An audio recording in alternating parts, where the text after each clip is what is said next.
سڵاو هاوڕێیان بەخێر بێنەوە بە ڤیدیۆیەکی تازە. تەبعاً ئەو شەو تۆزێک ڤیدیۆیەکی جیاوازتان بۆ دروست دەکەم. ئەویش چییە؟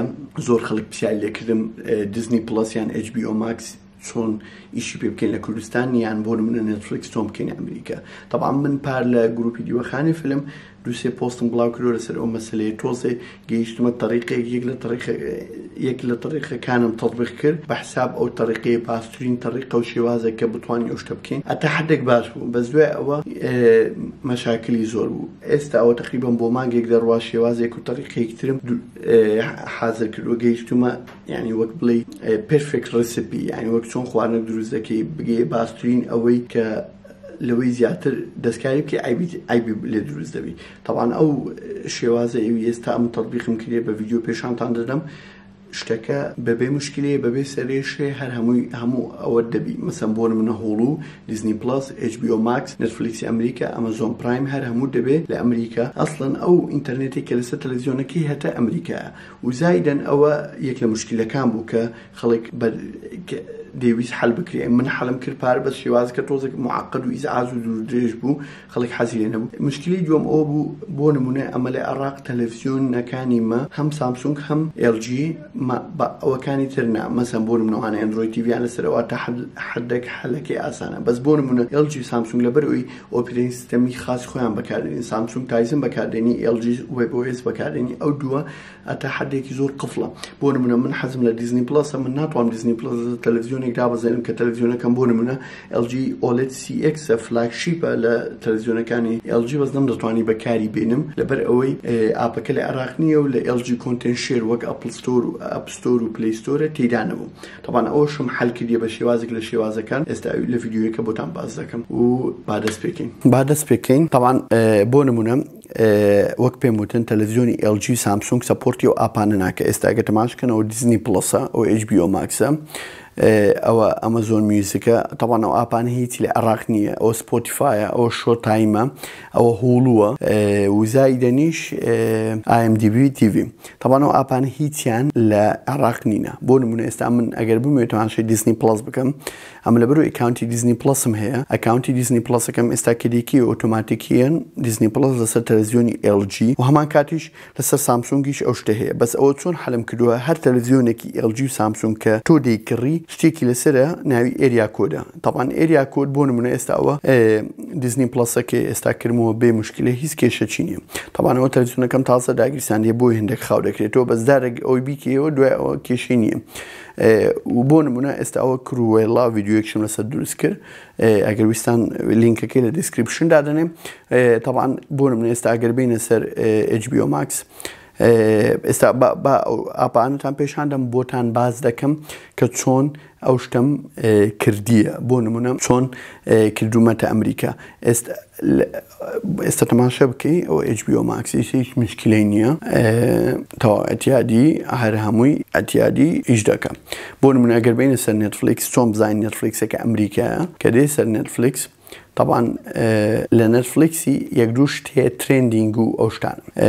بۆ نمونە پۆپولار و ترێندینگ و ئۆنلی ئۆن نێتفلیکس، فامیلیار TV.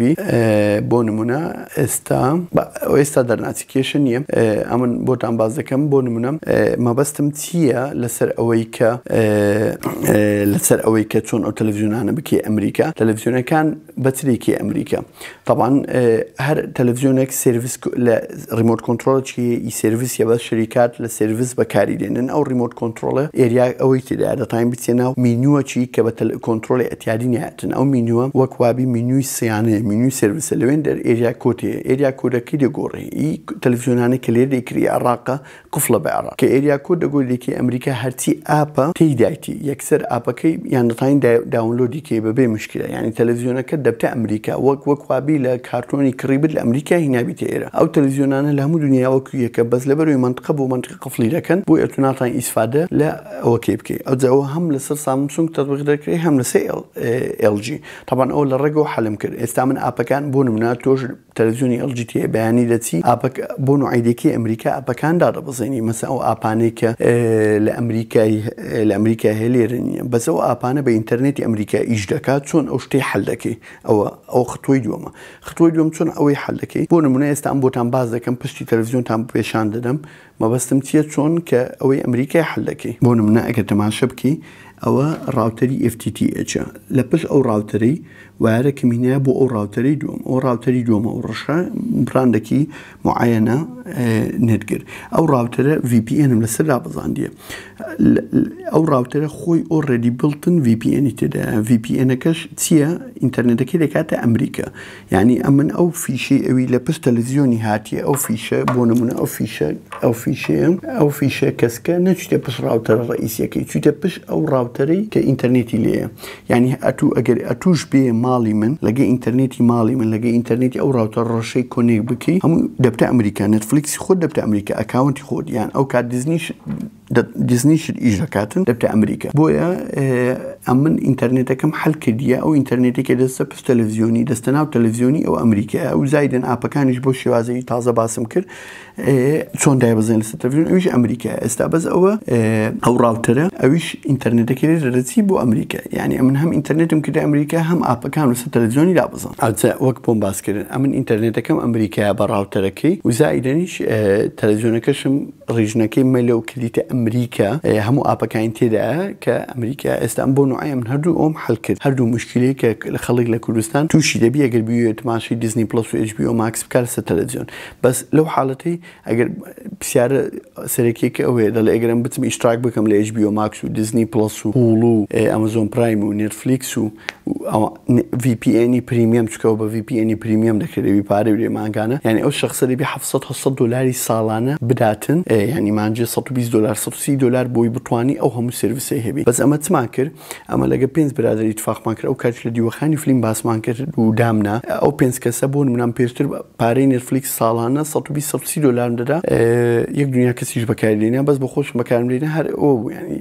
ئێستا فکرەکە چییە ئەمە هەر ئیشتراکمان لەسەر لەگەڵ هەر پێنجی کردیە زایدن ئەمە VPN کە ئەمریکایە و پریمیەمە بە پارەیە نفسی پارە دەدەم ئەو پارەی کە دەمدا نێتفلیکسی هەر نفسی پارە دەدەم هەر هەموو پارەکە $600-700 تەوزیعمان کردێ بەسەر 5 کەسی وەک وابێ مانجی $12-11 پارەی دەدەم بەس پارەی وەک وای بەس پارەی نێتفلیکس دەدەم بەس مقابل نێتفلیکس ئەمازۆن پرایم دیزنی پلس هولو HBO هەموم هەیە هەر یەکە پرۆفایلێکی خۆم هەیە بە ناوی دابان و قفڵە فەرقەکە چییە ئەمە پێشتر لەوانە یەکێک داوای نێتفلیکسی لێکردبان بمدا بە بەس ئێستا نایدەمێ لەبەر ئەوی ئەمە ئەو پێنجەی اتفاقمان کردێ کە ئەو شتێنەکەی و زایدەنیش ئەگەر بشیان دەمە ئیسفادەی لێ ناکەم بەس ئەگەر نێتفلیکسیان بدەمێ ما باقی چیان ئیش ناکا لایوی چکە و VPN نییە و هەر نازانین بەکاری بینی بۆیە ئەوم لە ڕێگەوە حەل کردیە و زایدەنیش VPN-ەکە بۆ چی خۆشە ئەگەر من تەلەڤیزیۆنەکەم بۆ نمونە ئەگەر ئەندروید TV بی ئەندروید TV سەپۆرتی ئاپی VPN دەکات دەتوانی ئاپەکەی دابنێ و بەبێ ڕاوتەر یەکسەر بچی HBO Max و ئەو شتانە بەکاربینی بیکێ ئەمریکا بەس ئەو چی ناخۆشە هەموو جارێ دەبی بچی ئاپەکەی ئۆنکەی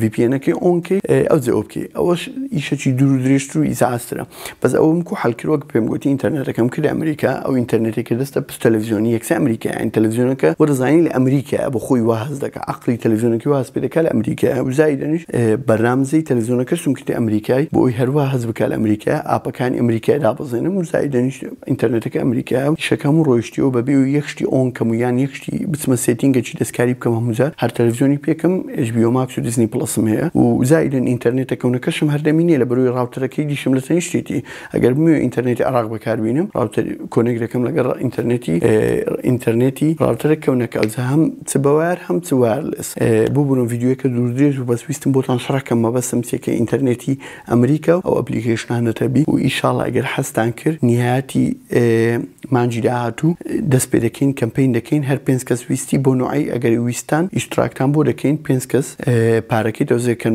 بەسەر هەر پێنجتان و سەپۆرتی و ئاپەکانتان هەر هەمووی هەبی لەبەروی ئەگەر هول و HBO Max دیزنی و زایدە نێتفلیکس و زایدەن هەر ئەو 5-6 ئاپەوی گوتم ئەگەر ئەو تەبی تقریبان ئەوە کەڤەری کۆنتێن 170-180 کۆنتێنتی ئینتەرنێت دەکە ینی هەر شتێک بتوێت تەماشە بکەی کەون نوێ 180 لۆ 5 دەرناچی ئیلا ئەگەر شتەکە زۆر شاز و دەگمەن و ڕێربی ئەو وەختی دەبێ بچی داونلۆدکەی بە تۆرنت یان بە بچی لە وێبسایتێک تەماشەکەی.